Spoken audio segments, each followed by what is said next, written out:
नमो तस् भगवतो अरहतो सम्मा सम्बुद्धस्स। नमो तस् भगवतो अरहतो सम्मा सम्बुद्धस्स। नमो तस् भगवतो अरहतो सम्मा सम्बुद्धस्स। पूजनीय कल्याण मित्र गुरु भंते जी को भी हम प्रणाम करते हैं। साधु साधु साधु। श्रद्धावान उपासक उपासिकागण, आज का सूत्र है गहट्ठ वंदना सूत्र। गृहस्थों को नमन किया जाने वाला, या फिर जिस जो नमन करते हैं शीलवान गृहस्थ की वंदना करके एक सूत्र आता है। ठीक है, इस सूत्र को देखेंगे। सावत्थिय, यह सूत्र भी श्रावस्ती में ही भगवान बुद्ध जी ने उपदेशित किया गया है। एक समय शक्र देवेंद्र जो है, देव के राजा, अ, अपने मातली को, यानी सारथी है उनका मातली, उसे कहते हैं कि सारथी, तुम रथ को तैयार करो। योजे ही सम मातली सह संयुक्तं आजन्य रथम। आजानीय 100 हजार सहस्त्र हजार अश्वों से युक्त इस आजानीय रथ को तुम तैयार करो। उयान भूमि गच्छाम सुभूमि दुस्तनायाति।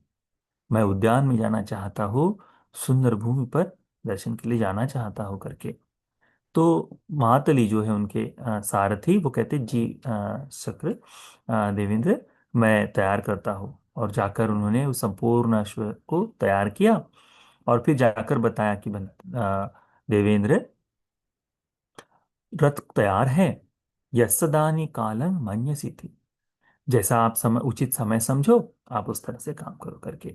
अथ को भिक्खवे सक्को देवानम इंदो वेजयंत पासादा आरोहित ओरोहित औरोहंतो अंजलिं कृत्वा सुदं पुथुदिशा नमस्ति।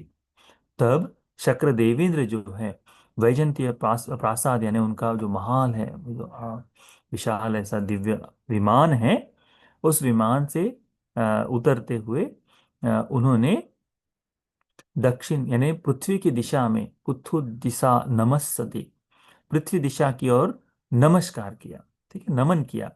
अथ को भिक्खवे मातली संघ को सक्कं देवानमिंदं गाथा यज्जमासी। इस बात को देख कर कि शक्र देवेंद्र पृथ्वी की ओर नमन कर रहा है, इस दिशा में नमन कर रहा है, इस बात को देखकर मातली ने यह प्रश्न पूछा। क्या कहते हैं? तंग नमस्सन्ति ते विज्जा सब्बे भूमा च खत्या चत्तारो च महाराजा तिदसा च यशस्सिनो अत को अत को नाम सो यक्को यं त्वं सक नमस्सति थी। कहते हैं कि तीनों लोक के जो त्रिविद्याओं के ज्ञानी लोग, सभी राजा महाराजा, चारों दिशाओं के अधिपति देवता, बड़े बड़े यशस्वी देवता आपको प्रणाम करते हैं। शक्र जी आपको प्रणाम करते हैं, परंतु आप इस समय किसे प्रणाम कर रहे हैं? आप किसे प्रणाम कर रहे हैं करके वह प्रश्न पूछते हैं।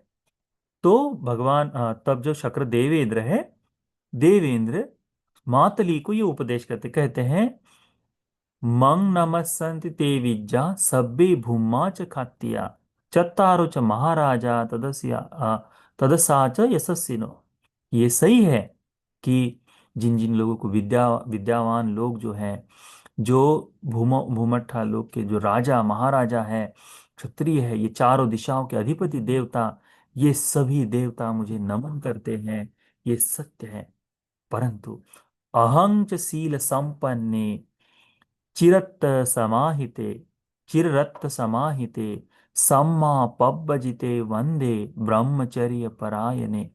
कहते हैं जो शील संपन्न, अपने मन को एकाग्र किए हुए, धर्म में प्रवज्जित हुए, सही सही विषय से सही उद्देश्य के लिए, सम्मा पब्बजिते वंदे, निर्वाण को पाने के उद्देश्य से परिशुद्ध जीवन जीने के लिए सही तरह से जो प्रवज्जित हुए। ऐसा नहीं कि हाँ संन्यास ले लिया अब जी रहे, नहीं।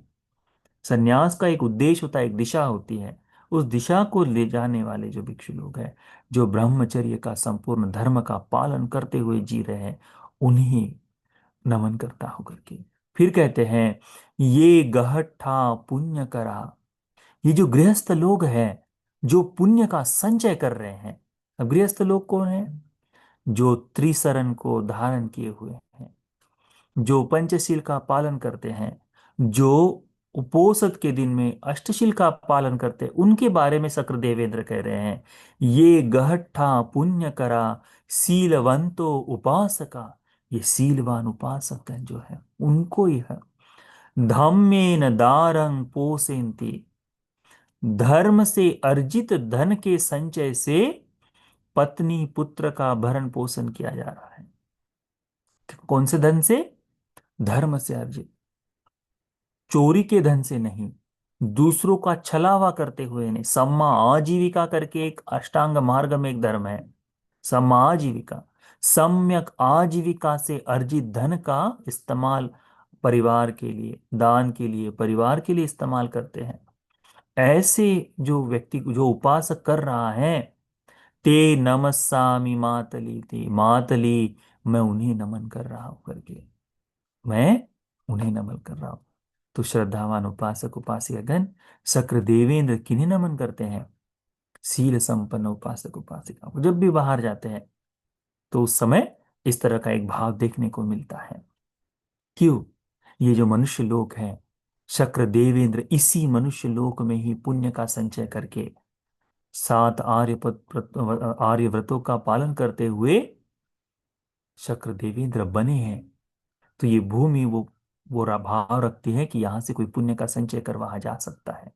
इसीलिए वे इस मनुष्य लोक में जो पुण्य का संचय कर रहे हैं, उन्हें वे नमन करते हैं, प्रणाम करते हैं। मातले उन्हें कहता है, सेत्था ही कीर लोकस्मिन् ये तं सक्क नमस्सति अहम पिते नमस्सामि ये नमस्ससि वासवा। ये वे लोग श्रेष्ठ ही हैं, वे लोग महान ही समझे जाने चाहिए, वे लोग बड़े उत्तम समझे जाने चाहिए, जिन्हें ही शक्र आप नमन करते हैं। वे लोग वास्तव में उत्तम हैं। तो मैं भी उन्हें नमस्कार करूंगा करके मातली कहते हैं। इदं वत्वान मघवा देवराजा सुजमपति पुथुद्दिशा नमस्सित्वा पमुखो रथ मारुह्यति। कहते हैं कि इतना कहने के बाद माघव, ये जो मघ मानवक थे तो वो माघव कहते हैं शकर देवेंद्र को।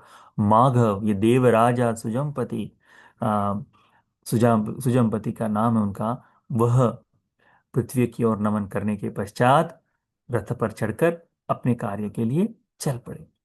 तो श्रद्धावान उपासक उपासिका गण, इस सूत्र से हम क्या सीखते हैं? इस सूत्र से सीखते हैं कि शील सदाचार का पालन करने वाला गृहस्थ व्यक्ति, धर्म के अनुसार जीवन जीने वाले भिक्षु लोगों को शक देवताओं के राजा शक्र देवेंद्र भी नमन करते हैं, प्रणाम करते हैं।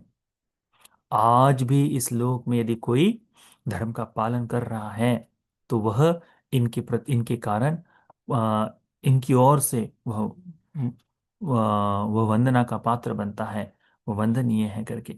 इसीलिए हमने बहुत ही श्रद्धा से, अपने बहुत ही गौरव से इस धर्म का, इस बुद्ध शासन में उपदेशित धर्मों का पालन करना चाहिए, अच्छी तरह से अभ्यास करना चाहिए और धर्म के अनुसार जीना चाहिए। ठीक है।